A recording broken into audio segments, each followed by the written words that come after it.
Кога треба да учиме со децата, не можеме да ги да постигнеме ефекти, да стекнат когнитивни знаења, ако се во фаза на вознемиреност, агресија, немир,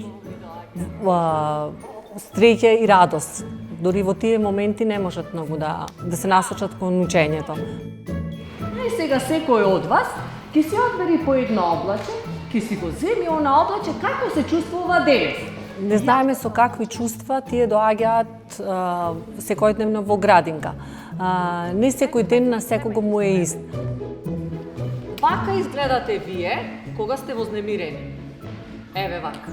Сензорните шишиња ги подготвуваме наменски со цел децата, а и возрастните да го смират дишењето, да се фокусираат на едно нешто, да го насочат своето внимание кон една цел.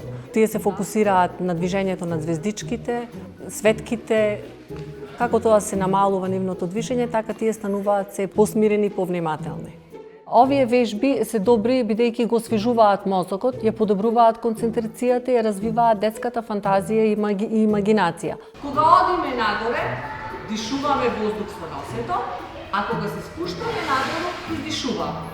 Имаше ситуација кога почнав да ги работам овие вежби, едно детенце да ми забележи: учителке, оставете ме да си подишам, јас уште не сум смирен за да почнам да учам. Ајде да го направиме. Сето тоа го зголемува вниманието.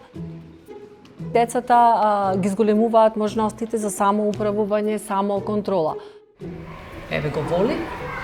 Кој го вознемири воли? Со редовно практикување на овие вежби во занималната, а и дел од нив со примена во домашни услови од децата, децата стануваат посмирени, пофокусирани, се подобрува комуникацијата.